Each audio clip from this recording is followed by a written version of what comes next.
पुण्यातल्या मुली बाहेर जायला तयार होत नाहीत. नाही तसं आहे, बाहेरच्या मुली पुण्यात देतील हो ना. पण पुण्यातल्या सहजासहजी बाहेर नाही जात जात. खूप अवघड आहे. डिवोर्स केसेस फाईल होताना मी अशा केसेस बघितलेल्या आहेत की सकाळी उठल्यापासून आईला फोन, तेही this is one of the reason. माझ्या एक दोन कलीकडे असे विषय आलेले आहेत ना की प्री वेड शूटिंग झालं आणि नंतर तिने जाऊन केस फाईल केली की माझ्यावरती झाला म्हणून. तो फक्त मला रागातच मारतो किंवा तो फक्त दारू पिल्यावरच मारतो, एरवी मारत नाही. तर ही गोष्ट कितपत योग्य आहे? माझ्याकडे एक केस चालू आहे सध्या, तिचं तिसरं लग्न झालेलं आहे आणि त्याचं सेकंड मॅरेज आहे ते, बापरे. आणि आता दोघं पुन्हा डिवोर्सच्या उमऱ्यावरती. बऱ्याचदा जोडप्यांमध्ये सेक्शुअल प्रेफरन्स वेगळा असतो आणि तो बऱ्याचदा पार्टनरपासून लपवला जातो आणि लग्नानंतर जाऊन कळतं की बाबा ह्याला तर मुलींमध्ये इंटरेस्टच नाही आहे. त्यामुळे देखील डिवोर्स घेतले जातात का? घरातलं काम आहे, नवराही कमवतोय, बायकोही कमवतीये, घरातली कामं मी किती करायची, तू लक्ष घालत नाहीस अजिबात, मी एकटीने का करायचं. आज आई वडील मुलांना करिअरसाठी तर तयार करतात, पण लग्नासाठी तयार करतात का? मोठ्या कारणामुळे घटस्फोट होतो की रोजच्या छोट्या छोट्या गोष्टींचा स्फोट होतो? माझ्याकडे असे मी विषय ऐकलेले आहे की तो घरात बसून ड्रिंक्स करतो, मुलांच्या समोर. मुलांनी बघितलेलं आहे की आपले वडील ड्रिंक्स करतात, ते चुकीचं आहे. पार्टनर आपल्याला फसवत आहे हे कसं ओळखायचं? बऱ्याच वेळेला कसं ती मुलगी एकुलती एक असते, मग तिची अपेक्षा असते की माझ्या आईवडिलांना नवऱ्याने सांभाळावं, थोडंसं त्यांच्याकडे लक्ष द्यावं. बरोबर. अगदी योग्य आहे तिचं, काय चुकीचं आहे? आजकाल नात्यांमध्ये तिसरी व्यक्ती जरी नसली तरी तिसरी गोष्ट असू शकते, ती म्हणजे मोबाईल. तर एका फोनच्या पासवर्डमुळे खरंच केस डिवोर्स पर्यंत जाऊ शकते का? नक्कीच. आजकाल काय झालंय की कुठलीही गोष्ट सोशल मीडियावर टाकायची फॅशन झालेली आहे.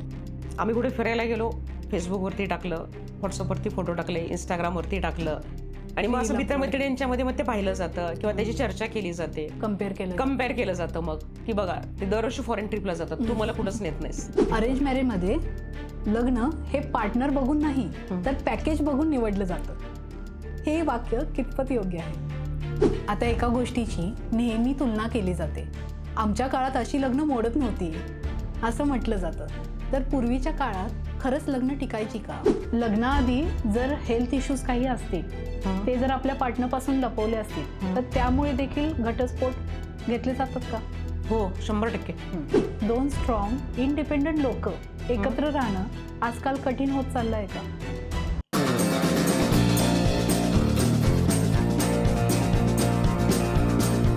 नमस्कार वापो मंडळी. आजकाल आपल्या आजूबाजूला एक गोष्ट वारंवार ऐकायला मिळते, यांचा डिवोर्स झाला, त्यांचा डिवोर्स झाला. याचा अर्थ खरंच आपली नाती कमकुवत होत चालली आहेत का? की नात्यांकडे आपला पाहण्याचा दृष्टिकोन बदलला आहे? कारण डिवोर्स हा शब्द इतका कॉमन झाला आहे की तो आता फक्त सिनेमांमध्ये किंवा बातम्यांमध्ये राहिलेला नसून तो आपल्या आजूबाजूच्या आयुष्याचा एक भाग बनत चालला आहे. तर मग आपलं चुकतं कुठं? नातं का तुटतं? जोडप्याला कोर्टाची पायरी का चढावी लागते? आणि सर्वात महत्त्वाचं म्हणजे आपण हे डिवोर्स टाळू शकतो का?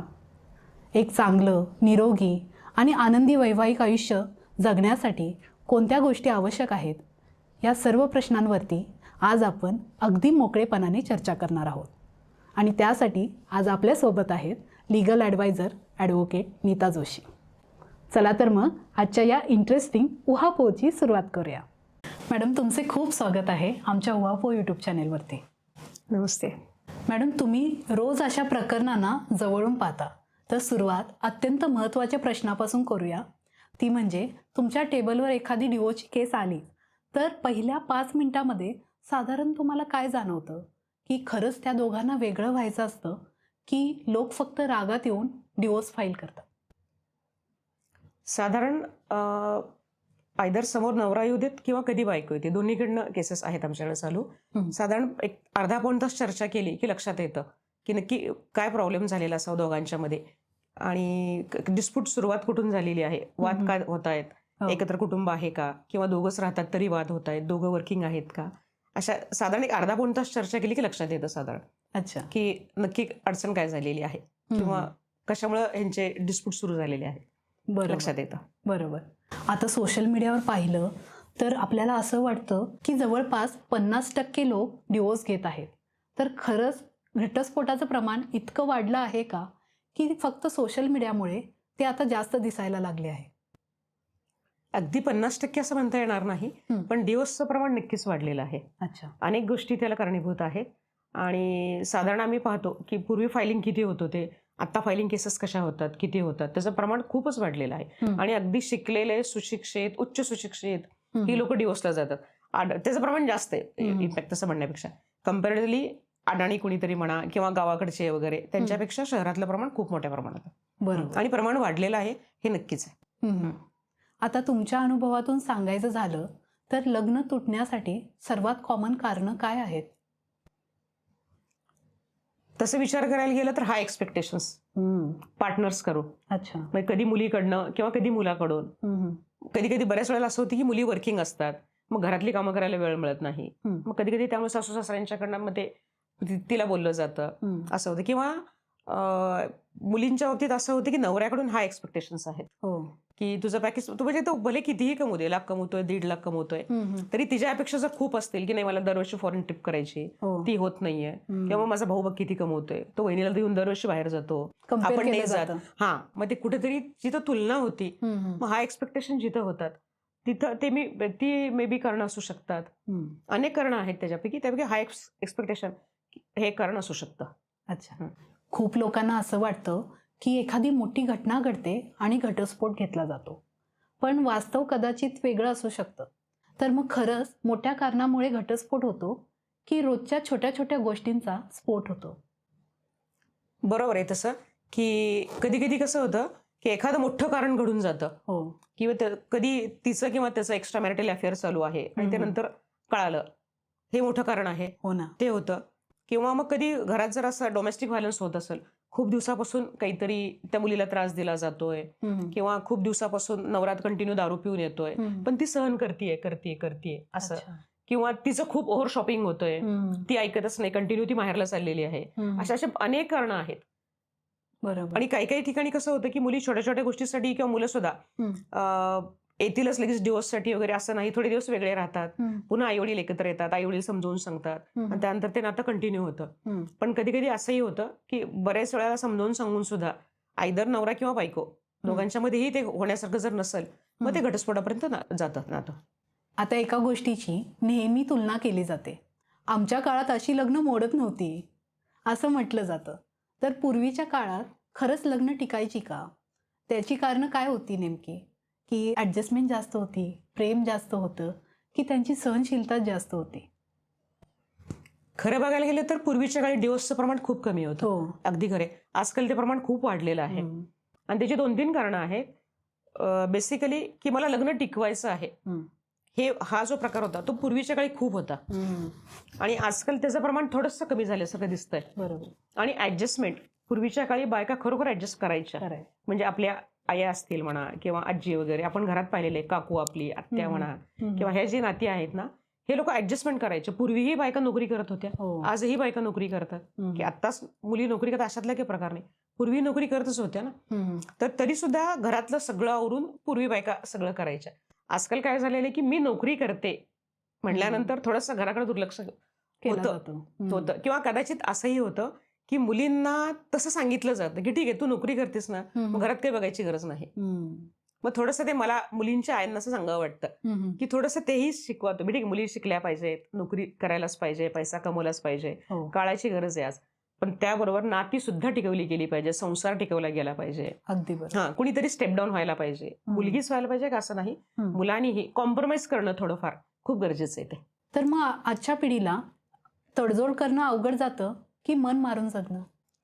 तडजोड करणं अवघड जातं. मन मारून आजकाल कुणी राहत नाही इतकं, म्हणजे तो जमाना नाही राहिलेला, आपण खूप फॉरवर्ड झालेलो आहोत. त्यामुळे जे असेल ते आपण सांगतो, बोलतो. पण तडजोड करणं अवघड आहे की मी हे का करू. किंवा सपोज घरातलं काम आहे, नवराही कमवतोय, बायकोही कमवतीये, घरातली कामं मी किती करायची, तू लक्ष घालत नाहीस अजिबात, मी एकटीने का करायचं.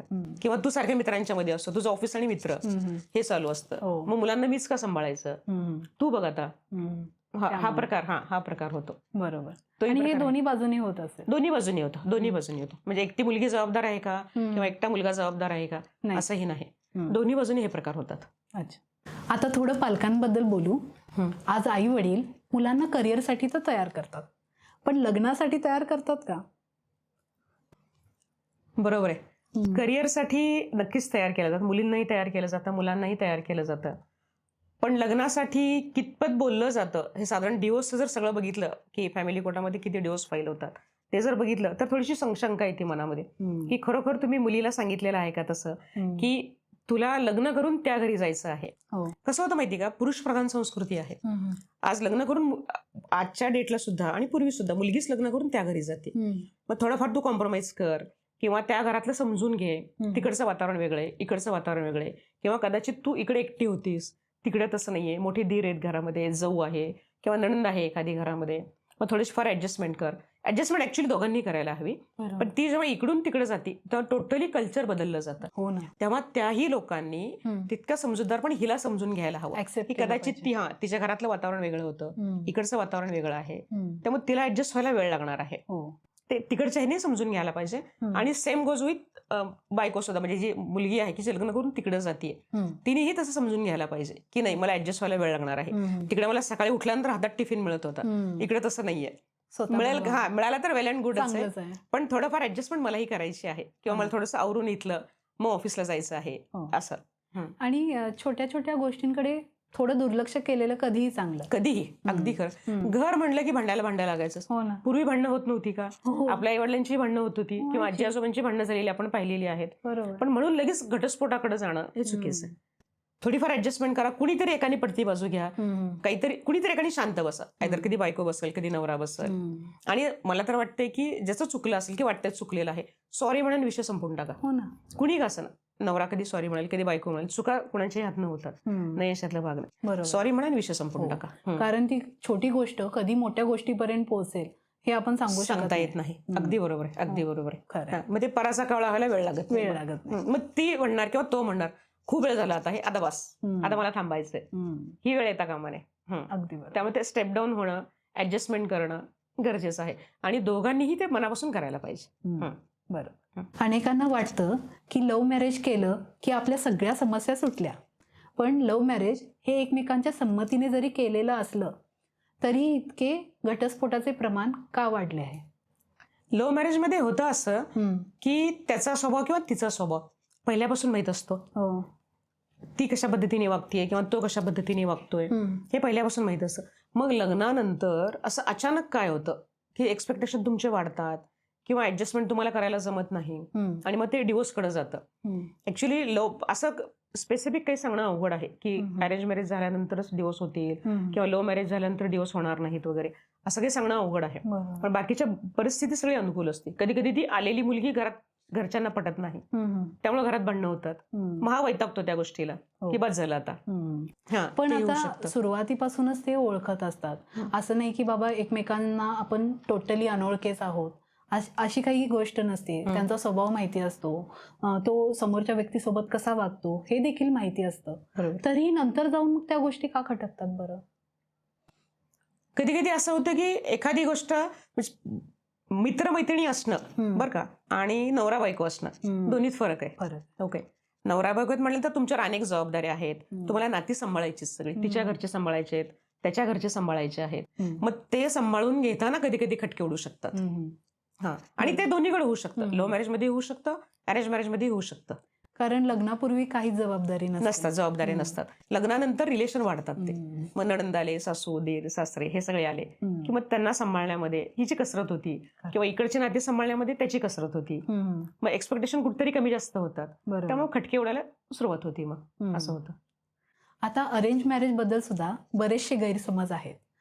असे पण म्हणतात की अरेंज मॅरेज मध्ये लग्न हे पार्टनर बघून नाही तर पॅकेज बघून निवडलं जातं. हे वाक्य कितपत योग्य आहे? तसं बघायला गेलं तर खरं आहे ते. अच्छा, हो, अगदी खरं आहे. आणि परिस्थितीच तशी, समाजच तसा आहे. खूप वेळेला की मुलीचं पॅकेज काय, मुलाचं पॅकेज काय. बऱ्याचशा वेळेला आता मुलगी तिकडे जाणार आहे म्हटल्यानंतर तो किती वेल सेटल्ड आहे, त्याचं पॅकेज काय आहे, फायनान्शियली स्टेबल आहे का, त्याच्यावरती रिस्पॉन्सिबिलिटी कुठल्या आहेत, घरात लहान भाऊ बहीण किंवा त्यांची लग्न करायची आहेत, वयस्कर आई वडील आहेत का, किंवा मग ते गावाकडे राहणार आहेत का किंवा ते इथं राहणार आहेत त्यांच्याबरोबर, अशा बऱ्याच गोष्टीचा विचार केला जातो. त्यावर पॅकेज सगळ्यात महत्वाचं, की पॅकेज किती, तुझा स्वतःचा फ्लॅट आहे का, स्वतःची गाडी आहे का, तो कुठल्या कंपनीत जॉब करतो, ह्या सगळ्या गोष्टी बट ओबियसली पाहिल्या जातात. हो ना. मग ते मुलीच्या आई वडिलांचं त्याच्या पाठीमागचे 2-3 उद्देश असतील, की आपली मुलगी तिथे गेल्यानंतर सुखी राहिली पाहिजे आणि सिक्युरिटी असते. शेवटी पैसा आहे म्हणून सिक्युरिटी आहे, हो ना. तो विषय पाहिला जातो. त्यामुळे मुलींच्या आई वडिलांचं ते पाहणं योग्यच आहे म्हणावं लागेल. अगदी बरोबर. तर मग आता तुमच्या मते लव्ह मॅरेज जास्त टिकतात की अरेंज मॅरेज? ऍक्च्युली तसा ठोकताळा नाहीये काही, की दोन्ही येतं. म्हणजे आमच्याकडे केसेस जेव्हा आम्ही पाहतो, लव्ह मॅरेज झालेले कपल्स डिवोर्ससाठी येतात, कधी अरेंज मॅरेज झालेले कपल्स सुद्धा डिवोर्ससाठी येतात. त्यामुळे तसं सांगणं अवघड आहे. शेवटी ऍडजस्टमेंट तुम्हाला नाही जमली तर ते नातं टिकणं खूप अवघड होतं. त्यामुळे ते तसं प्रिडिक्ट करणं अवघड आहे खूप. बरोबर. लोकांना अनेकदा वाटतं की कोर्टात गेलो की मला लगेच डिवोर्स मिळणार. तर कोर्टाची नेमकी प्रोसेस कशी असते, साधारण ती प्रक्रिया कशी असते, याबद्दल आम्हाला जाणून घ्यायचं आहे. तर कोणीही कोर्टात गेल्यावरती त्याला लगेच डिवोर्स मिळतो का? कसं आहे की कोर्टात गेल्यानंतर जर कॉम्प्रोमाइज असेल दोघांचं, कन्सेंटमध्ये जर डिवोर्स असेल तर मग कूल ऑफ पिरियड 6 महिने वगैरे जातो आणि त्याच्यानंतर मग कन्सेंटमध्ये डिवोर्स घेतला जातो. तुम्ही दोघं 6 महिने सेपरेट राहताय का काय ते केलं जातं. पण जर डिवोर्स कंटेस्ट झाला, दोघंही त्यांचे एव्हिडन्स घेऊन येतात, दोघांचे ॲसेट लायबिलिटी स्टेटमेंट येतं, दोघांचे किती इन्कम आहे ते सगळं चेक केलं जातं आणि नंतर मुलं असतील तर मुलांची जबाबदारी तिच्याकडे दिली जाते. आज 18 वर्षापर्यंत जबाबदारी ही आईकडे दिली जाते, बट ओबियसली. तर त्यामुळे हे सगळं कंटेस्ट होईपर्यंत वेळ जातो. असं नाही की तिथं पटकन गेलो आणि लगेच डिवोर्स झाला, असं होत नाही. तिथंही वेळ जातो. मे बी 6 महिने, वर्ष, 2 वर्ष हा पिरियड. म्हणजे दोघं तुम्ही कंटेस्ट कसं होईल किंवा दोघं काय एव्हिडन्स घेऊन येतात त्याच्यावरती डिपेंड आहे. पण झटपट काही होत नाही, तिथं वेळ हा जातोच. अच्छा. मग डिवोर्स देण्याआधी जोडप्याला काहीतरी समजावण्याचा प्रयत्न केला जातो का? हो, नक्कीच. डिवोर्स जेव्हा तुम्ही फाईल करता तेव्हा डिवोर्स फाईल केल्या पहिल्याच तारखेला दोघांनाही काउन्सिलिंगसाठी पाठवलं जातं. अच्छा. आणि काउन्सिलर सेपरेट काउन्सिलिंग, पहिल्यांदा सुरुवातीला मुलगी असेल किंवा आधी मुलाला घेतात, सेपरेट होतं, नंतर जॉईंटली होतं, नंतर बऱ्याचशा वेळेला वकिलांनाही बोलवतात, मुलीचा वकील, मुलांचे वकील, जे कोणी असतील. आणि आम्ही समजून सांगायचा प्रयत्न करतो की ह्यातून मार्ग कशा पद्धतीने मार्ग निघेल त्याचा नक्की प्रयत्न केला जातो तिथे. आणि अगदीच जर सगळं सांगूनही जर होत नसेल तर मग ते काउन्सिलिंग फेल गेलं असा रिपोर्ट कोर्टाकडे जातो. मग आता जजना कसं कळतं की नातं आता टिकण्याच्या पलीकडे गेलेलं आहे? बऱ्याचशा वेळेला कसं होतं की कोर्टात आल्यानंतर एकतर एव्हिडन्स चेक केला जातो की ती सपोज तिला मारहाण झालेली आहे का, किंवा त्याचं काहीतरी एक्स्ट्रा मॅरिटल अफेअर चालू आहे, तिचं एक्स्ट्रा मॅरिटल अफेअर चालू आहे का, अशा बऱ्याच गोष्टी कोर्टासमोर येतात. मग एव्हिडन्स काय आलेला आहे तो चेक होतो. विटनेस बॉक्समध्ये उभं केलं जातं, तिथं क्वेश्चन्स होतात, तिथं क्रॉस घेतली जाते. आणि मग त्यानंतर लक्षात येतं साधारण की हे खरं टिकण्यासारखं आहे का, की नाही डिवोर्स घेतल्यानंतर दोघं सुखी राहतील असं. आणि जजेस लोकांचा तेवढा नक्कीच अभ्यास असतो आणि साधारण एव्हिडन्स कुठले येतात समोर आणि प्रोसेस कशी झालेली आहे त्याच्यावर लक्षात येतं ते. आणि अनुभवातून देखील कळत असेल की समोरचा व्यक्ती खरं बोलतोय की खोटं बोलतोय. नक्कीच त्यांच्या बिहेवियरवर. हो. त्यांची बॉडी लँग्वेज जी असते ती चेक होतीच कोर्टामध्ये आल्यानंतर. हा. आणि त्याच्यावर लक्षात येतं साधारण की ती मुलगी खोटं बोलतीये का, किंवा मुलगा काही लपवतोय का, ह्याचं काही बाहेर अफेअर चालू आहे का, किंवा त्याचं काही बाहेर अफेअर, तिचं काही चालू आहे का, त्याच्यावरून साधारण लक्षात येतं की नाही हे नातं टिकणारं नाहीये या पद्धतीने. आता थोडं डिजिटल जगाकडे वळूया. आजकाल नात्यांमध्ये तिसरी व्यक्ती जरी नसली तरी तिसरी गोष्ट असू शकते, ती म्हणजे मोबाईल. खरं. तर सोशल मीडियाच्या दृष्टिकोनातून आपण पुढचा मुद्दा मांडू की सोशल मीडियामुळे आजकाल नात्यांमध्ये अवाजवी अपेक्षा वाढल्या आहेत का? हो, तसं म्हणता येईल. आजकाल काय झालंय की कुठलीही गोष्ट सोशल मीडियावर टाकायची फॅशन झालेली आहे. आम्ही कुठे फिरायला गेलो, फेसबुकवरती टाकलं, व्हॉट्सअपवरती फोटो टाकले, इंस्टाग्रामवरती टाकलं आणि मग असं मित्रमैत्रिणींच्यामध्ये मग ते पाहिलं जातं किंवा त्याची चर्चा केली जाते, कम्पेअर केलं जातं. मग की बघा ते दरवर्षी फॉरेन ट्रिपला जातात, तू मला कुठंच नेत नाहीस, असं होतं. त्यामुळे तो प्रकार आहे की कम्पॅरिझन केलं जातं आणि मग त्याच्यावर डिस्प्यूटही होऊ शकतं असं. मग तुमच्या अनुभवामध्ये अशी एखादी केस आली आहे का की सोशल मीडियामुळे एखाद्या जोडप्याने डिवोर्स घेण्याचा निर्णय घेतला? खरं सांगायला तर अजून नाही तशा पद्धतीची केस नाही आलेली. ओके, ठीक. मोबाईलचा अतिवापर किंवा बऱ्याचशा वेळेला एक केस माझ्याकडे अशी आहे की ज्याच्यामध्ये ती मुलगी जी आहे ती लग्न करून इथं आली, हार्डली 6 महिने त्या घरामध्ये राहिली, मी मुलाच्या बाजूने आहे तिथं. आणि तिचा मोबाईल ती दाखवत नव्हती अजिबात. पासवर्ड नवऱ्याबरोबर शेअर केलेला नव्हता आणि तो व्हॉट्सअपचं चॅटिंग जे होत होतं तिच्या आईवडिलांच्या बरोबरचं, बहिणी भावांच्या बरोबरचं, ते ती क्लीन करायची सगळं चॅटिंग. अरे बापरे. किंवा समोर इथं फोनवरती बोलायची नाही, बाहेर जाऊन फोनवरती बोलणं, असे प्रकार खूप होत होते. त्यामुळे संशय निर्माण होत होता. बरोबर. आणि नंतर तो डिवोर्स झाला तो. अच्छा. हो. मग कारण तेच होतं का? बऱ्यापैकी तेच होतं की तिला मे बी इथं राहायचं नव्हतं किंवा मे बी तिचं पूर्वी काही अफेअर असेल वगैरे, सांगता येत नाही काही, जबरदस्तीने लग्न केलं गेलं वगैरे. पण ते डिवोर्स शेवटी करावा लागला. जर एखादा पार्टनर एक्स्ट्रा मॅरिटल अफेअरमध्ये असेल तर डिवोर्स मिळू शकतो का? कसं आहे की एक्स्ट्रा मॅरिटल अफेअरचं प्रूफ काय काय तुम्ही कोर्टासमोर ठेवलेले आहेत. म्हणजे सपोज तिचा एक्स्ट्रा मॅरिटल अफेअर चालू आहे किंवा त्याचं चालू आहे, व दोघांचं व्हॉट्सअप चॅटिंग आहे का, किंवा दोघांचे एकत्र फोटो आहेत, बऱ्याच गोष्टी आहेत. डिवोर्सला सपोर्ट नक्कीच मिळतो. आणि ते प्रूव्ह जर केलं तुम्ही कोर्टामध्ये की सपोज त्याचं काहीतरी एक्स्ट्रा मॅरिटल अफेअर बाहेर चालू आहे, त्याच्यामुळे त्याचं घरामध्ये लक्ष नाहीये किंवा त्याच्यामुळे तो पैसा देत नाहीये मला आणि मला त्यामुळे संसारात अडचणी निर्माण होतात, किंवा तिचं बाहेर अफेअर चालू आहे त्यामुळे तिचं घरात लक्ष नाही, मुलांच्याकडे लक्ष नाही असं. आणि ह्या जर गोष्टी जर रेकॉर्डवरती आल्या, त्यांचे फोटो असतील, त्यांचं व्हॉट्सअप चॅटिंग असेल, अशा बऱ्याच गोष्टी असतात, तर नक्कीच डिवोर्सला सपोर्ट मिळतो त्या गोष्टीसाठी. आणि मेंटेनन्स मिळतो का? मेंटेनन्सचं कसं आहे की दोघंही कमवत आहेत आणि दोघांचं इन्कम किती आहे. जर मुलं बाळं कुठलीच नाहीत आणि दोघंही वेल सेटल्ड आहेत, वेल कमवत आहेत, तर मेंटेनन्स द्यायचा तसाही काही विषय येत नाही. पण इन केस असं असेल की तो खूप कमवतोय आणि तो रागाने डिवोर्स झालेला आहे, दोघांची भांडणं झाली, डिवोर्स झाला, आणि तो तिला पैसा देत नाहीये, अजिबात जाणून बुजून देत नाहीये पैसा, की तुला त्रास द्यायचा आहे मला. किंवा एखादं मूल आहे, 18 वर्षापर्यंत कस्टडी आईकडे जाते, मुलगा असेल किंवा मुलगी असेल, त्या केसमध्ये जर जाणून बुजून तो त्रास देत असेल तर कोर्टाच्या ऑर्डर तशा होतातच की मेंटेनन्स तर द्यावाच लागतो कंपल्सरी त्याला, कारण बायकोला आणि मुलांना सांभाळायची जबाबदारी त्याचीही आहेच. हो ना. ती जर कमवत जरी असेल तरी सुद्धा वडील म्हणून त्याची जबाबदारी आहे. आणि ॲसेट्स अँड लायबिलिटी स्टेटमेंट रेकॉर्डवरती येतात, त्यामुळे नक्की लक्षात येतं की त्याचं किती इन्कम आहे, तिचं किती इन्कम आहे, वडिलांची जबाबदारी आहेच. त्यामुळे ते मुलांना किंवा बायकोला मेंटेनन्स देणं हे बंधनकारक असतं, ते दिला जातो. एका फोनच्या पासवर्डमुळे खरंच केस डिवोर्स पर्यंत जाऊ शकते का? नक्कीच होऊ शकते. कसं होतं की पार्टनरचा पासवर्ड माहीत असं, म्हणजे त्यामध्ये प्रायव्हसी कुठे लीक होती का, तर अशातला भाग नाही. कधी कधी माहीत असणं गरजेचं असतं. इमर्जन्सी सुद्धा येऊ शकते. हो ना.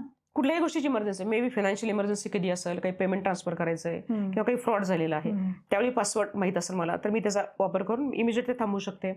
किंवा जर पासवर्ड तुम्ही देत नाहीत, संशय निर्माण करायला जागा निर्माण होती की तिचा पासवर्ड मला माहित नाही, किंवा ती वारंवार पासवर्ड बदलती, मला पासवर्ड देत नाही, किंवा त्याचा पासवर्ड माहित नाही बायकोला, किंवा तो फोन लपवतो, मग तिच्या मनामध्ये संशय निर्माण होतो की ह्याचं काही बाहेर अफेअर आहे का, व्हॉट्सअप चॅटिंग का मला दाखवत नाही, किंवा तिचं काही एक्स्ट्रा मॅरिटल अफेअर चालू आहे का, पासवर्ड का ती शेअर करत नाही, may be this is one of the reason, असंही असू शकतं. करेक्ट. संशय घेण्यासाठी वाव मिळतो. हो, नक्कीच नक्कीच. आपणच आपली संस्कृती विसरत चाललो आहोत, हे देखील घटस्फोट घेण्यामागचं कारण असू शकतं का? हो, खरं आहे ते. आपली संस्कृती आपण जपायलाच पाहिजे. आपल्या हिंदुस्थानाला 5000 वर्षाचा इतिहास आहे, संस्कृती आहे आपल्याकडे वेद पुराण सगळं आहे आपल्याकडं. आणि आजकाल काय झालेलं आहे की आपण सोशल मीडियाच्या पाठीमागे लागून किंवा आधुनिकीकरणाच्या नावाखाली बऱ्याचशा परदेशातल्या ज्या गोष्टी आहेत त्या आपण एक्सेप्ट करतोय आणि आपली स्वतःची संस्कृती आपण विसरत चाललेलो आहोत. आणि मला तर असं वाटतंय की आता मुलांना बऱ्याच सगळ्या गोष्टी सांगायला हव्यात की आपण कुठलेही सणवार का करतो, त्या रूढी परंपरा ज्या चालत आलेल्या आहेत त्या आपण का फॉलो करतो, त्या प्रत्येकाच्या पाठीमागे काही ना काहीतरी रिझन आहेत. सप्तपदी का घेतो, सप्तपदी का घेतो, अगदी बरोबर आहे. लग्नामध्ये जे विधी केले जातात, मंगळसूत्र का घातलं जातं, प्रत्येक गोष्टीला अर्थ आहे त्या, आणि आपण ते समजावून सांगतो का, ते समजून सांगितलं गेलं पाहिजे. म्हणजे त्या मुलांना कळलं आजकालच्या की हे का करतोय आपण. त्याच्या आजकालच्या मुलांचं कसं झालंय की ते का म्हणून विचारतात की आपण हे का करतो, आणि त्यांना जर सॅटिस्फॅक्टरी आन्सर नाही मिळालं तर ते नको म्हणतात, मी करणार नाही ते, असं आहे. म्हणून आजकाल मला तर काय वाटतं की आपल्या शैक्षणिक पद्धतीमध्ये की मानसोपचार तज्ज्ञ आणि समाजशास्त्रज्ञांचा समाजशास्त्राचा अभ्यास झालेला आहे, अशा लोकांनी एकत्र येऊन आपली जी संस्कृती आहे त्याच्यावरती चांगले मॉड्यूल तयार करून, सोशल मीडिया तसंही खूप मोठ्या प्रमाणात वापरलं जातं, तर तुम्ही त्याच्या युट्यूबवरती व्हिडिओ चांगले टाका की जेणेकरून पूर्वीची आपली संस्कृती कशी होती, कशा पद्धतीने आपण राहत होतो, विधी आपण कुठले कशा पद्धतीने करतो, तर ह्या सगळ्या गोष्टी जर मुलांच्या पर्यंत पोहोचल्या, लग्नाचं महत्व काय, लग्नाच्या नंतर लग्नात केले जाणारे विधी, सगळ्या प्रत्येक गोष्ट त्या मुलांना समजावून सांगा तुम्ही. आपण आजकाल मला आणखीन एक गोष्ट सांगायची वाटते, प्री वेड शूटिंग. प्री वेड शूटिंग ही आपली पद्धत आहे का? माझ्या 1-2 कलिकडे असे विषय आलेले आहेत ना, की प्री वेड शूटिंग झालं आणि नंतर तिने जाऊन केस फाईल केली की माझ्यावरती बलात्कार झाला म्हणून. अरे बापरे. असे केसेस झालेले आहेत. अच्छा. प्री वेड शूटिंग ही आपली हिंदू संस्कृती आहे का? ही नाहीये ती. तरीही आजकाल केलं जातं. मग ऍक्च्युली अशा गोष्टीला आईवडिलांनीही कुठेतरी बंधनं घालायला पाहिजे की नका करू त्या गोष्टी. कल्चर अडॉप्ट करायचं, बाहेरचं कल्चर अडॉप्ट करायचं, थोडंफार करा तुम्ही, पण आपली संस्कृती विसरू नका. आणि आपले शैक्षणिक मॉडेलमध्ये असे चांगले जर मॉडेल आले, मुलांना जर शिकवलं गेलं ते चांगलं, पुस्तकामध्ये जर चांगलं ते ज्ञान आलं. आजकाल आपण संत गाडगेबाबा विसरलो आहोत, बहिणाबाई विसरलो आहोत, साने गुरुजी विसरलो आहोत, श्यामच्याई शिकवलं जातं का? अहिल्याबाई होळकर. अगदी सगळं संस्कृती जपलेली त्या लोकांनी. आजकाल ते शिकवलं जातं का? नाही शिकवलं जात. आधुनिकीकरणाच्या नावाखाली आपण नवीन सगळं एक्सेप्ट करतोय आपण, पण जुनं जे सांभाळायला पाहिजे ते सांभाळलं जात नाही. आणि तेही पण आपण ब्रिटिशांचा, पोर्तुगीजांचा हो आपला इतिहास माहितीच नाही. हो कमी प्रमाणात शिकवला जातो. महाराजांचा, शिवाजी महाराजांचा इतिहास किती मोठा आहे. एक चॅप्टर असतो फक्त. एक चॅप्टर फक्त शिकवला जातो, त्यामध्ये पूर्ण हिस्ट्री कव्हर केली जाते. हे चुकीचं आहे. अगदी. मग हिंदुत्व जे आहे किंवा आपली संस्कृती, आपल्या परंपरा, आपले सणवार आपण का करतो हे सगळं शिकवलं गेलं पाहिजे. आणि अभ्यासक्रमामध्ये जर तसा बदल केला गेला तर नक्कीच त्याचा परिणाम आपल्या आयुष्यावरती होईल किंवा नवीन तरुण पिढीला कळेल की आपण कुठे चाललेलो आहोत. आपली ही संस्कृती आपण जपणं किती गरजेचं आहे. हो ना, ते खूप महत्वाचं आहे. जसा गर्भसंस्कार केला जातो तसा संस्कृतीचा देखील संस्कार मुलांवरती झालाच पाहिजे. नक्कीच. आपल्याकडे अनेक संस्कार आहेत. गर्भसंस्कार आहेत, अन्नप्राशन संस्कार आहे. मूल जेव्हा पहिल्यांदा जेवतो तेव्हा अन्नप्राशन संस्कार केला जातो. 16 संस्कारापैकी जे संस्कार आहेत ते सगळे संस्काराचे ते ऍक्च्युली ते जे शिकवले गेले पाहिजे, शिक्षण पद्धतीमध्ये त्या गोष्टी इन्क्लूड केल्या गेल्या पाहिजेत, शिकवल्या पाहिजे. नक्कीच त्याचा परिणाम आपल्या ह्याच्यावरती, तरुण पिढीवरती त्याचा परिणाम नक्कीच होईल. चांगला सकारात्मक परिणाम होईल. गरज आहे, आजची काळाची गरज आहे. हो, बरोबर. लग्न हे 2 व्यक्तींचं नसून 2 कुटुंबांचं असतं असं म्हटलं जातं. खरं. तर मग लग्नामध्ये नाती जपताना एकमेकांचा आदर करणं, प्रेम करणं जितकं गरजेचं असतं तितकंच एकमेकांच्या आई वडिलांवर प्रेम करणं, आदर करणं हे देखील महत्त्वाचं असतं. आणि जर हे होत नसेल तर त्यामुळे देखील घटस्फोट होऊ शकतात का? होय. अच्छा. लग्न हे अगदी तुम्ही म्हणता ते अगदी बरोबर आहे. लग्न हे फक्त 2 व्यक्तीचं लग्न असतं, 2 कुटुंब एकत्र येतात, 2 संस्कृती एकत्र येतात.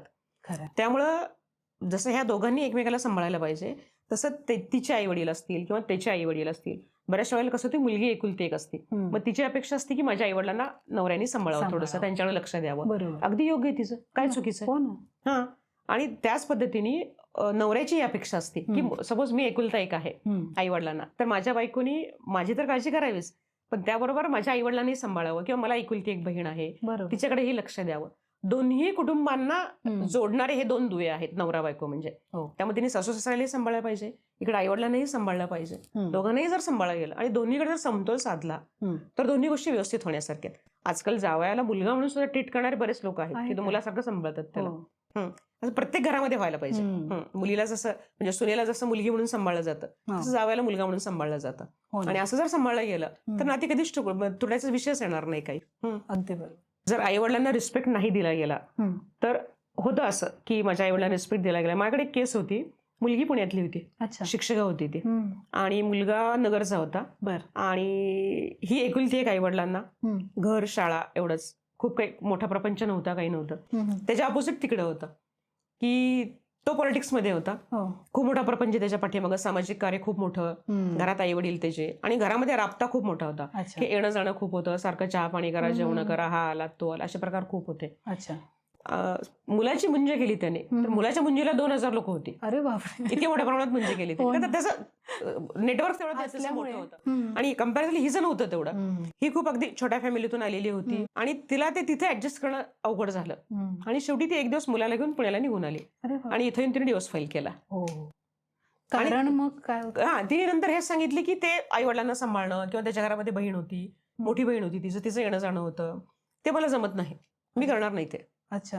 ऍक्च्युली लग्न करताना ही गोष्ट तिला माहित होती की त्याचं बॅकग्राऊंड काय आहे त्याचा, किंवा तो सोशल कार्य करतो, तो मोठा पदाधिकारी आहे, राजकारणात वगैरे आहे तो, तर तिला ह्या गोष्टी माहित होत्या सुरुवातीला. पण ते तिने ऍडजस्ट करून घ्यायला पाहिजे होतं की त्याचा प्रपंचच मोठा आहे त्याचा, पण तिला ते जमलं नाही. पूर्वी माहिती असून देखील पूर्वी माहित होतं सगळं, लग्नाच्या आधी सुद्धा माहित होतं की तो सामाजिक कार्य खूप मोठं आहे त्याचं, चांगला पदाधिकारी आहे तो, पॉलिटिक्समध्ये आहे तो, आणि त्यामुळे घरामध्ये राबता खूप मोठा होता. ते तिला जमलं नाही आणि आई वडिलांनाही सांभाळणं जमलं नाही आणि शेवटी मग ती मुलाला घेऊन पुण्यात निघून आली ती. असं होतं. आणि सहजासहजी असं होतं बऱ्याच वेळेला बरं का, म्हणजे माझ्या पुण्याच्या लोकांच्यावरती कुठला ब्लेम नाही करायचा, पण पुण्यातल्या मुली बाहेर जायला तयार होत नाहीत. नाही. तर मे बी वेल सेटल्ड आहे पुन्हा, सगळं ऑपॉर्च्युनिटी खूप आहेत, पैसा भरपूर आहे पुण्यामध्ये. तसं बाहेरच्या मुली पुण्यात देतील, पण पुण्यातल्या सहजासहजी बाहेर नाही जात जात. खूप अवघड आहे बाहेर जाणं. अगदी खरं आहे. ते होतं. बरोबर. भांडण झालं की आईला फोन करणं योग्य की अयोग्य?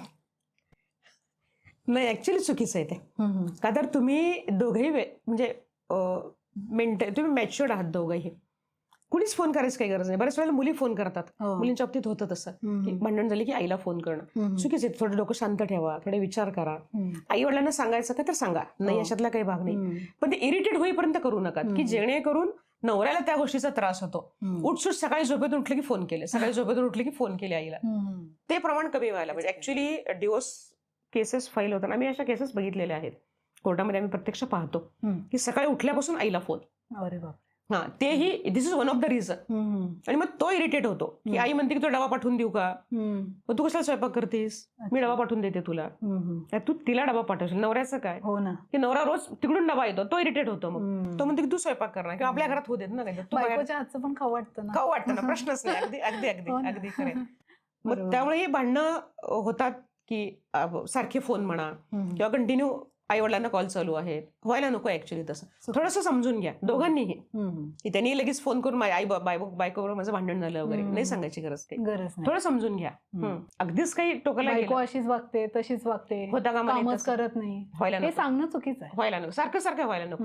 कधीतरी आई वडील आलेले आहेत किंवा तू गावाकडे गेलास किंवा तू त्यांच्याबरोबर बसलास, समजून सांगा. किंवा तिच्या आई वडील आले तर समजून सांगा की असं होतं घरामध्ये, तिला सांगा थोडंसं, ठीक आहे. पण उठसूट फोन करणं वगैरे किंवा कंप्लेंट करणं सारखं, ते चुकीचं आहे.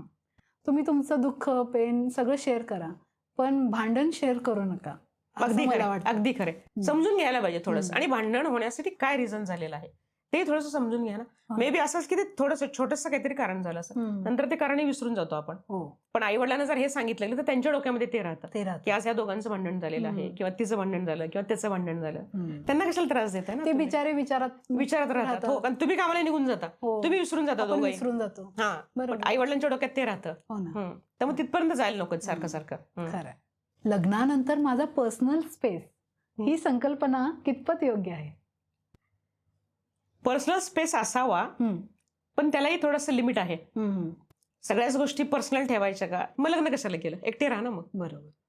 पर्सनल स्पेस ठेवा, तुम्ही थोडासा ठेवा, नाही अशातला अगदी भाग नाही. तुझ्या मित्रमैत्रिणी तू सांभाळ, तुझ्या मित्रांच्यावर तू जा, तू पार्ट्या कर बाहेर जाशील तर. तुझ्या मैत्रिणी असतील, तू कधीतरी विकेंडला बाहेर गेलीस, ओके ना, ठीक आहे, एन्जॉय करा. हा, एन्जॉय करण्याला त्याला काहीच अडचण नाहीये.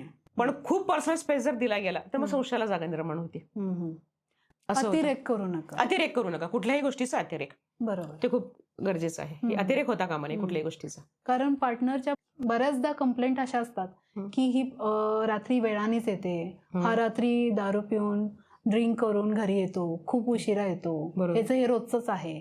या कारणांमुळे देखील वाद नक्की डिवोर्स होण्यासाठी हे कारण कारणीभूत आहेत की तो रोज ड्रिंक्स करून येतो किंवा रोज लेट नाईट असतो, तो रोज ऑफिसमध्ये एवढं काय काम असतं. बरोबर आहे ना, बाकीचे पण लोक कामं करतात ना. मी ऑफिसमध्ये जॉब करते सपोज, किंवा मी पण येतेच ना संध्याकाळी 6च्या ऐवजी 7 वाजले 8 वाजले किंवा कधीतरी उशीर झाला, ठीक आहे, पण तुझं रोज उशिरा येतोय किंवा रोज तू ड्रिंक्स घेऊन येतोय किंवा सपोज मुलीच्या बाबतीत असं झालं की ती निवांत अगदी घरची काळजीच नाहीये, ऑफिसमधून बाहेर पडली, आईच्या घरी गेली, तिथं गप्पा मारत बसली आणि रात्री निवांत घरी आली.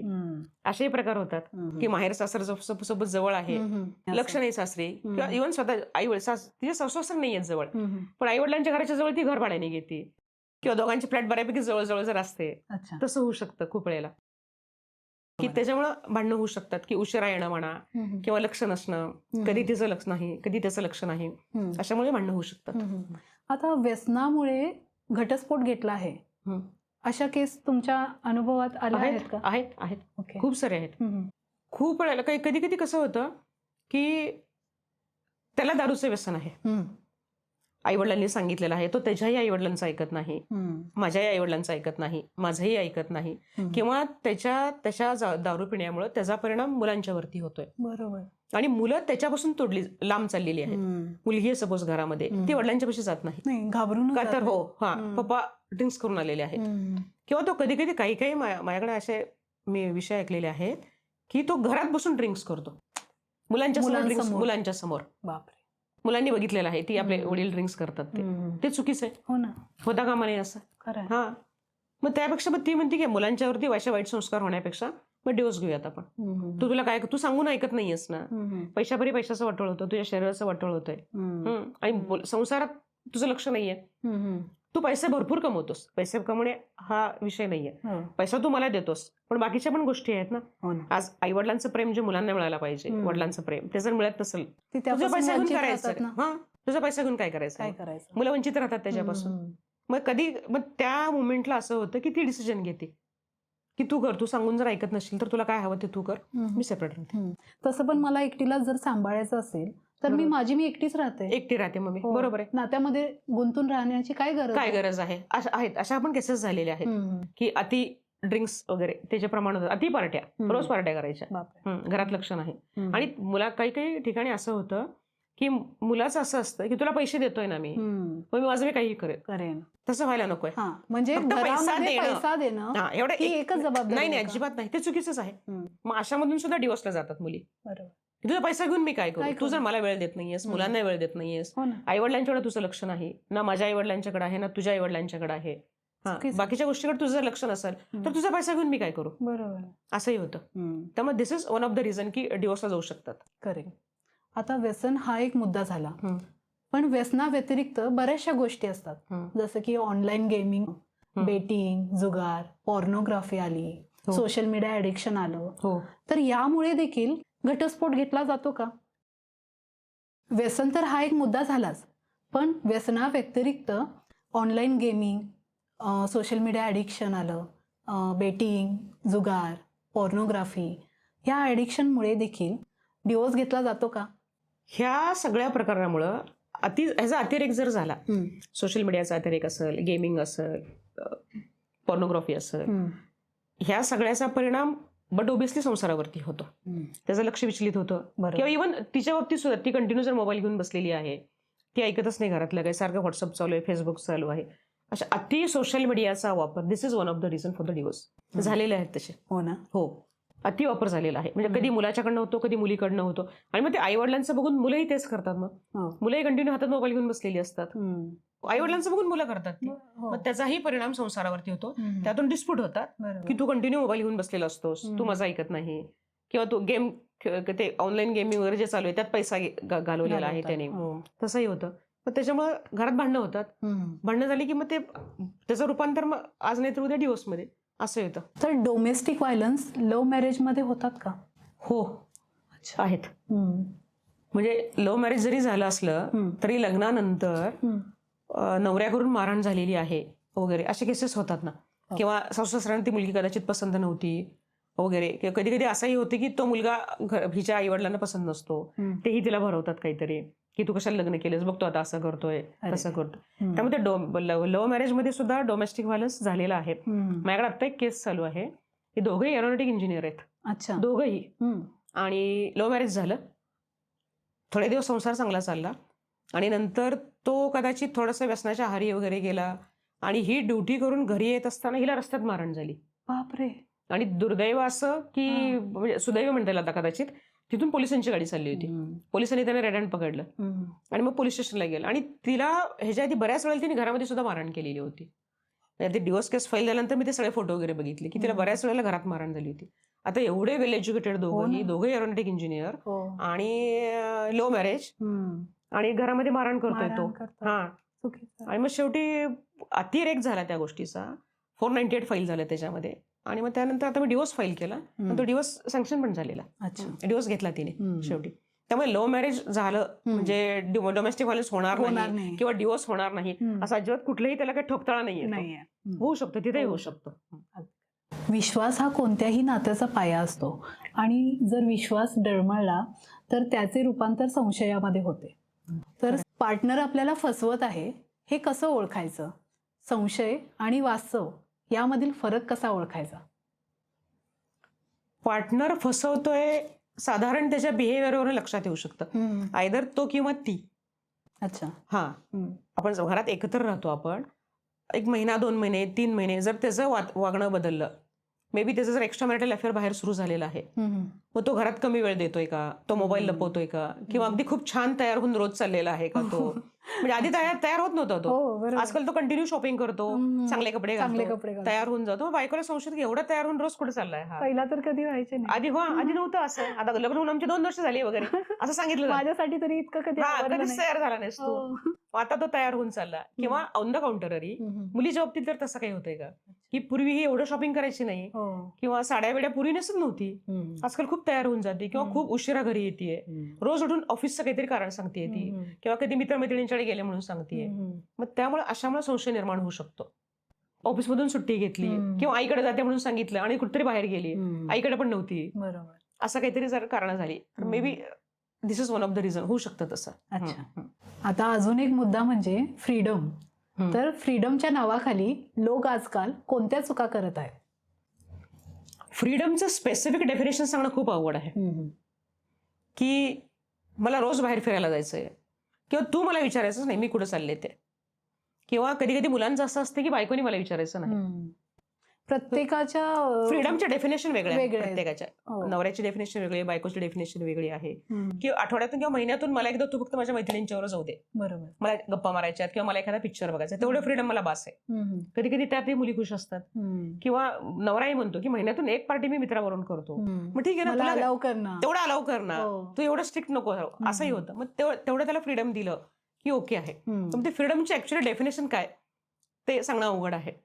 ते जर म्युच्युअली ठरवून जर ती फ्रीडमची डेफिनेशन ठरवली तर ती दोघांसाठी सोयीस्कर आहे. नक्कीच नक्कीच नक्कीच त्यातून भांडणं कमी होती. कमी होणार. की ठीक आहे तुला आईकडे जायचंय ना, तू 15 दिवसातून एकदा जा, किंवा महिन्यातून एकदा जा, जे असेल ते फ्रिक्वेन्सी कशी असेल, किंवा तुला ड्रिंक्स घ्यायचे आहेत ना, तू ड्रिंक्स की महिन्यातून एकदा घे, काही हरकत नाही. तू रोज उठून ते करू रोज नकोस, नको. किंवा मला लपून जाऊ नकोस. मला तू खोटं बोलून गेलास आणि रात्री उशिरा तू आली की माझ्या लक्षात आलंस माझ्या की तू ड्रिंक्स घेतलेले आहेत, बरोबर, पण दोघांचे डिस्प्यूट होतात सकाळी, मग ते करू नकोस. घ्यायचं ना तुला ड्रिंक्स, मला सांगून जा. हो, थोडं फ्रीडम त्याला द्या. असं बरोबर आहे.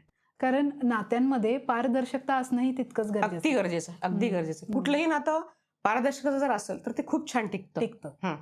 कुठल्याही गोष्टी लपून छपून जास्त दिवस लपून राहत नाहीत. आज नाही तर उद्या त्या बाहेर येतातच. त्यापेक्षा सांगून करा ना जे करायचंय ते.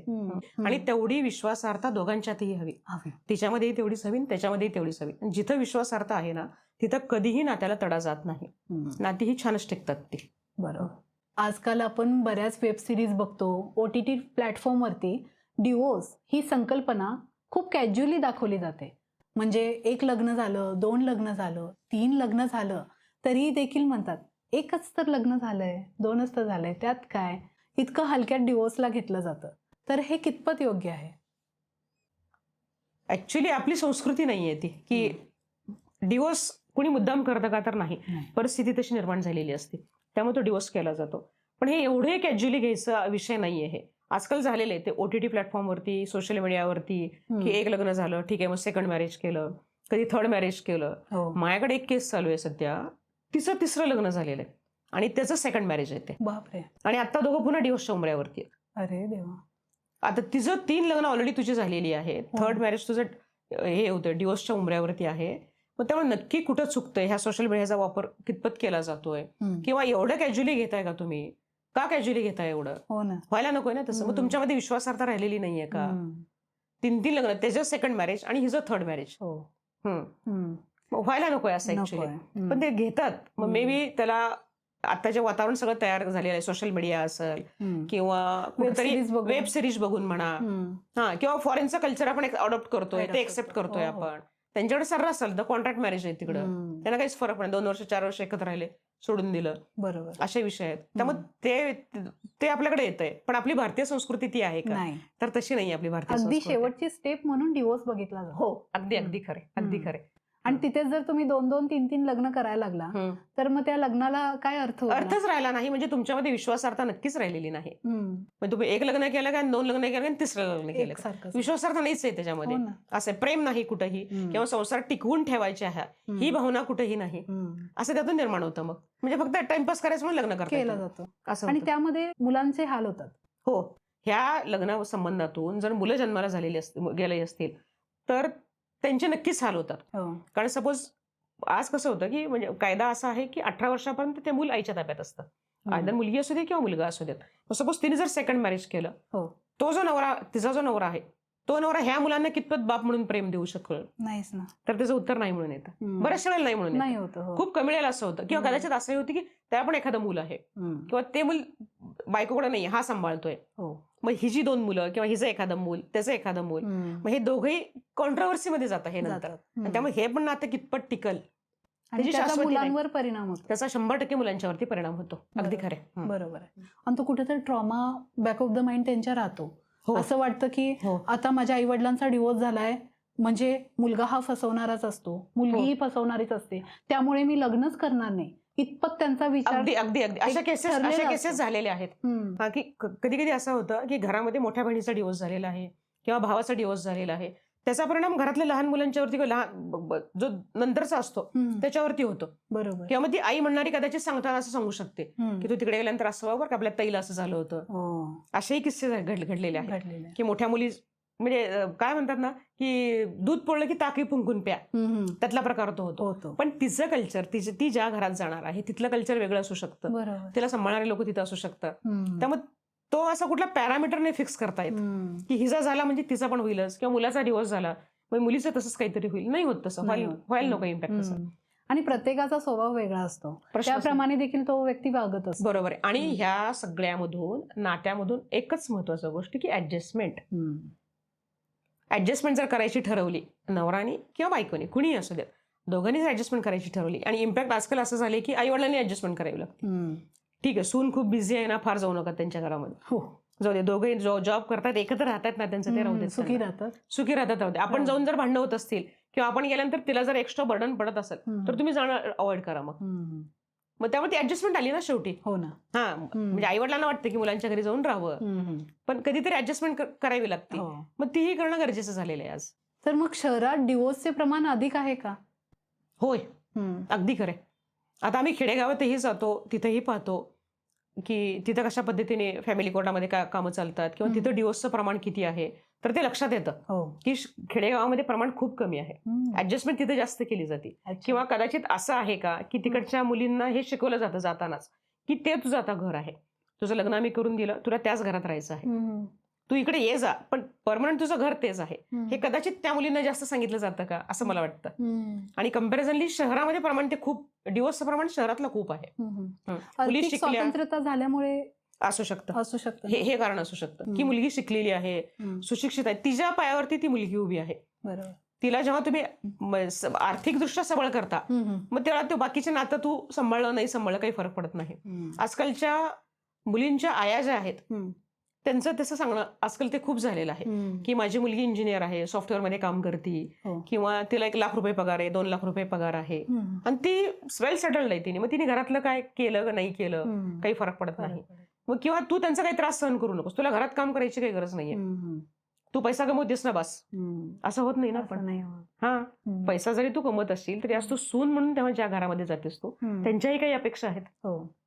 मग तुला पैसा कमवायचा, एकटी राहा ना, तू लग्न करून त्याचं आयुष्य कशाला खराब करतेस? एकटी राहा, स्वतंत्र राहा. आपण जसे माहेरी राहतो तिथे देखील काम करतच असेल ना, थोड्याफार छोट्या आपलं घर समजून, आपली माणसं समजून जशी कामं अगदी करतो, बरोबर आहे. जसं प्रेम देतो तसंच सासरी देखील केलं तरी त्यांना पण छान वाटतं. प्रश्नच नाही. तू आज इकडे तुझ्या आईवडिलांना जसं सांभाळतेस तसं त्यांच्या आईवडिलांना सांभाळ. इव्हन त्या आईवडिलांनी सुद्धा म्हणजे सून म्हणून हिला ट्रीट न करता मुलीसारखं ट्रीट करा तिला. तुम्ही तुमची मुलगी सांभाळलीच आहे ना, ती आज लग्न करून सपोज गेली आहे, मग आता ही दुसरी जर घरात आलेली आहे, पण तिलाही सांभाळायची तुमची जबाबदारी. सासू सासरे म्हणून त्यांनी जर सांभाळून घेतलं, हिने जर त्यांना एक्सेप्ट केलं की नाही आज माझे आई वडील जसे आहेत तसेच माझे सासू सासरे पण आहेत. बरोबर. हा, फक्त नवरा एकटा मला पाहिजे किंवा मला सासू सासरे नकोय हे असं अजिबात नकोय. किंवा मी कमवते किंवा मी वेल सेटल्ड आहे म्हणून मी घरात काही काम करणार नाही किंवा घरात लक्षच देणार नाही असंही नकोय. थोडंफार तरी तुला करणं आहेच. आणि असं होतं ना की IT मध्ये ज्या कामं करणाऱ्या मुली आहेत किंवा IT मध्ये जी मुलं आहेत त्यांचं प्रमाण खूप चाललंय डिवोर्सचं आजकाल. अच्छा. हो, मग मे बी ते फॉरेन कल्चर एक्सेप्ट करतात किंवा मग त्यांचं कदाचित आधुनिकतेकडे जास्त भर आहे म्हणून होतं. आजकाल पैसे कोण कमवत नाही. आज बँकेमध्ये अधिकारी आहेत महिला, हो. पोलीस खात्यामध्ये महिला काम करतात, शिक्षिका आहेत, हो ना. जिल्हा परिषद कॉर्पोरेशन जिल्हा परिषदमध्ये महिला कामं करतात. बरोबर. कम्पॅरिझन जर आपण केलं तर ह्यांचं प्रमाण खूपच नगण्य आहे कम्पेअर टू IT वाले. खरं आजकाल IT वाल्यांचं प्रमाण खूपच वाढलेलं आहे वाढलंय. डिवोर्स. आणि त्यांना पुणे मुंबईमध्ये जिथं IT खूप मोठ्या प्रमाणात तिथं आहे, तिथं प्रमाण खूप मोठ्या प्रमाणात डिवोर्सचं वाढतंय असं लक्षात येत आहे. अच्छा.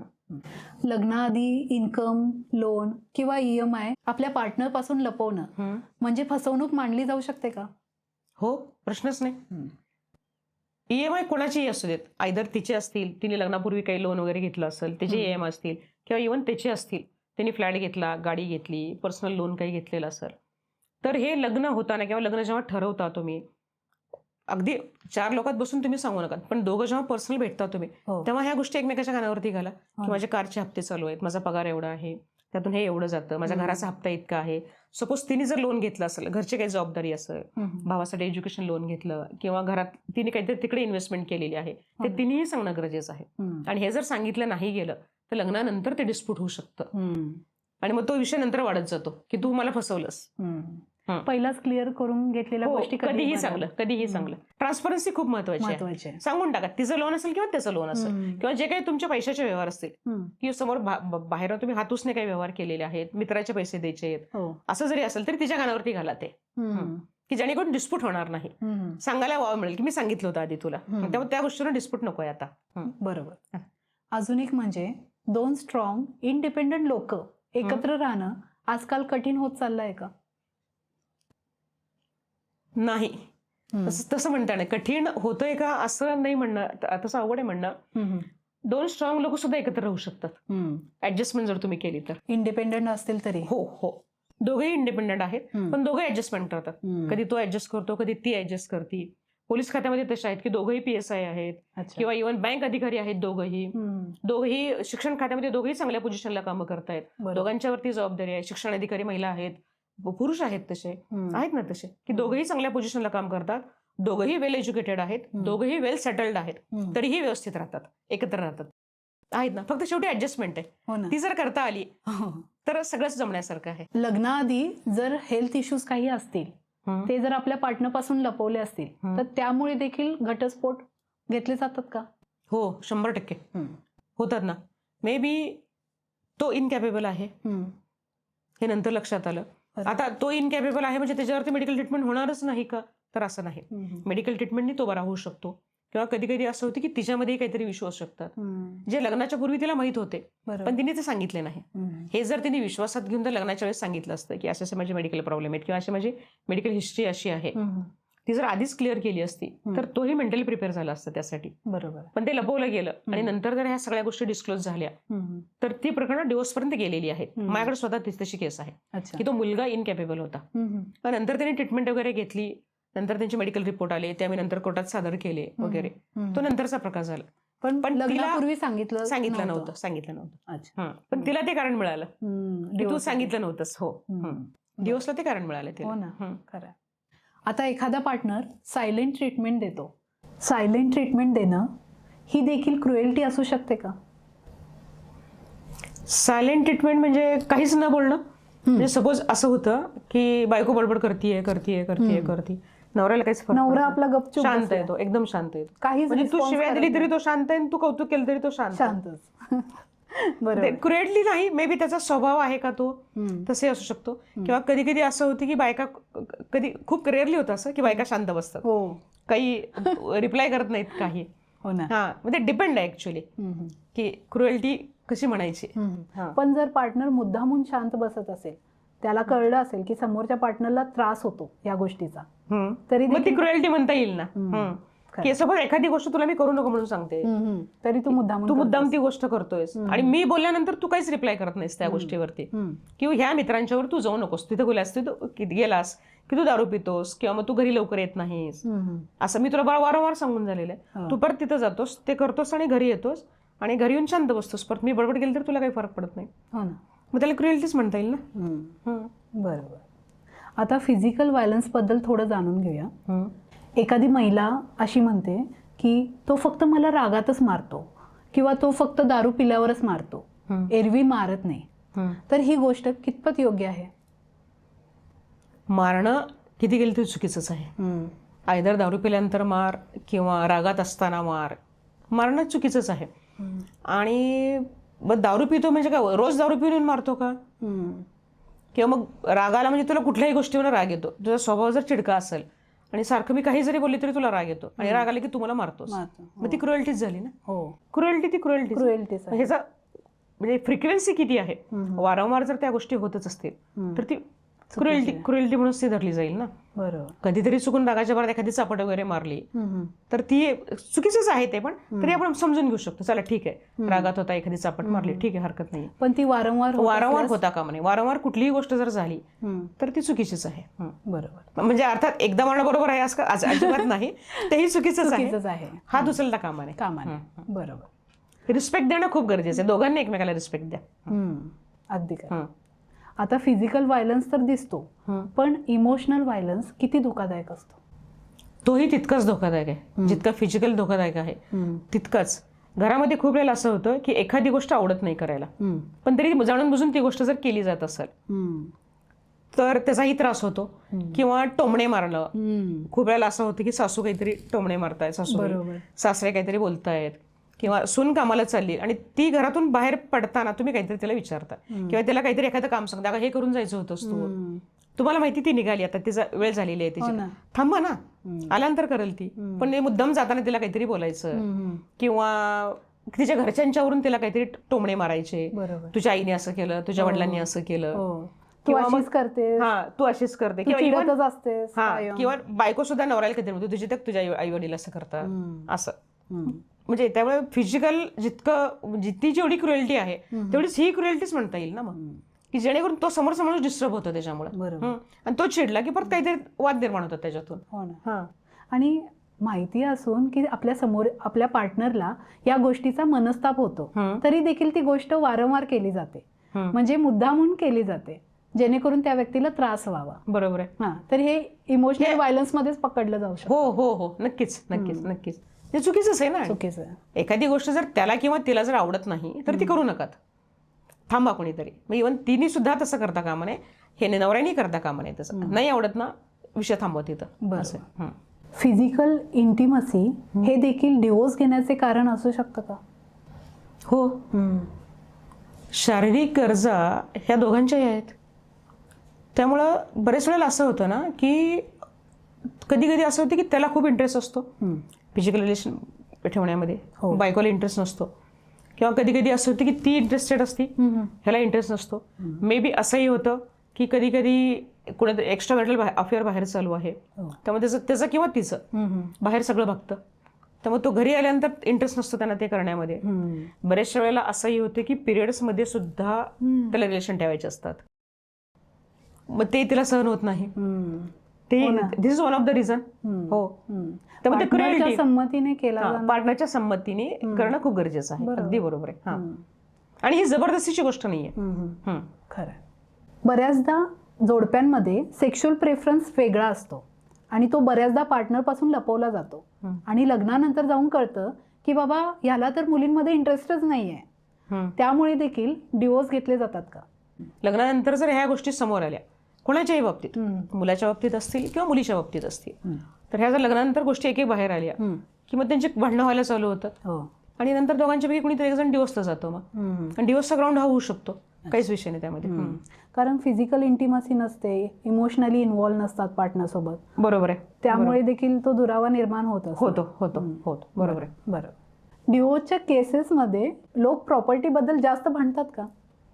हो, होतात, भांडणं होतात प्रॉपर्टीबद्दल सुद्धा. की सपोज डिवोर्स फाईल झालेला आहे आणि मग त्याचा बॅकग्राऊंड म्हणा किंवा इव्हन त्याच्या वाट्याला किती प्रॉपर्टी आली, लग्नाच्या वेळेस आम्हाला असं सांगितलं होतं किंवा लग्नाच्या वेळेस सांगितलं होतं 25 एकर शेती आहे, गावाकडे एवढं हे आहे, किंवा कारखानदार आहेत हे लोक, पैसा भरपूर आहे, आम्हाला वाटलं त्यांचा बॅकग्राऊंड खूप चांगला म्हणून आम्ही मुलगी दिली त्या घरामध्ये. बरोबर. आणि नंतर कळालं की नाही, तिथे त्यांची चुलत्याचं होतं, हे होतं, ते होतं, मुलाच्या वाट्याला 1 एकर शेती आली शेवटी. आणि त्यामुळे मग ते फिनान्शियली तो अनस्टेबल झाला लगेच. मग खरं. अशामुळे मग ते आईवडिलांच्या मध्ये डिस्प्यूट होऊन वगैरे होऊ शकतात भांडणं त्याच्यामुळे, लपवलं लपवलं गेल्यामुळे डिवोर्स होतात. किंवा प्रॉपर चौकशी केली गेली केली नाही. गेली. त्यांनीच सांगितलं तुम्ही चौकशी केली का, तुम्ही चौकशी करायची होती जाऊन गावामध्ये हो ना. की खरंच एवढं शेती आहे का ह्यांच्याकडे किंवा ह्याच्या किंवा वाट्याला किती पार्टनरनं सांगणं देखील पार्टनरही अपेक्षित आहे. सांगायला पाहिजे की आमच्याकडे एवढी आहे पण वडिलोपार्जित आहे ती, हो. त्याच्या वाटण्या व्हायच्यात अजून, माझ्या वाट्याला किती येणार आहे माहित नाही मला,